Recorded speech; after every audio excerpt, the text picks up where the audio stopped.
आतापर्यंत आपण bits counting bits draw करायला शिकलेलो आहोत. ते आपण ड्रॉ केलेले आहेत. आता बिट्स काउंट कसे करायचे ते आपण बघणार आहोत. तर बिट्स काउंटिंग करताना तुम्हाला ऑलरेडी आपण सांगितले वन्स प्लेस, मिडल डॉट म्हणजेच युनिट प्लेस. तर त्याला हे दोन बिट्स अटॅच झाले आहेत त्याच्यामुळे त्याची व्हॅल्यू 2 आहे. त्याच्यानंतर 1 2 3 4 हे 4 बिट्स मिडल डॉटला टच झाले आहेत. सो हे 4. वरती एकच बिट्स टच झाला आहे परंतु ह्याची व्हॅल्यू ही ऑलवेज 5 असते म्हणून हे 5. आणि जे खाली बिट्स शिल्लक राहतात ते बिट्स म्हणजे त्या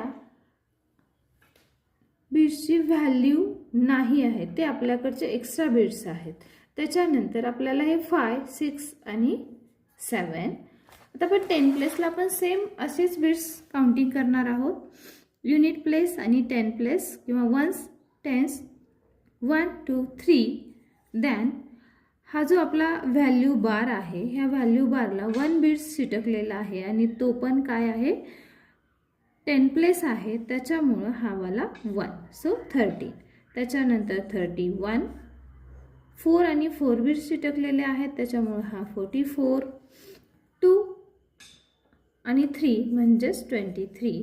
तर तुम्हाला अशा पद्धतीनं सर्व पेजवरती जे काही दिलेले आहे तिथे तुम्हाला बिट्स ऑलरेडी त्यांनी व्हॅल्यू दिलेली आहे ती तुम्हाला काउंटिंग करून आन्सर लिहायचे आहेत. आता इथं 50 60 70 80 आणि 90 म्हणजेच हे 9 आणि 5 6 7 8.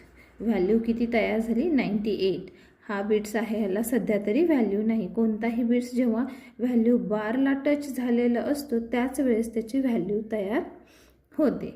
आणि काउंटिंग करत असताना ही गोष्ट तुम्हाला लक्षात ठेवावी लागेल की व्हॅल्यू बारसाठी तुम्हाला किती टोटल बिट्स कोणकोणत्या प्लेसला व्हॅल्यू बारला टच झालेले आहेत ते लक्षात घेऊनच तुम्हाला बिट्स काउंटिंग करावं लागेल.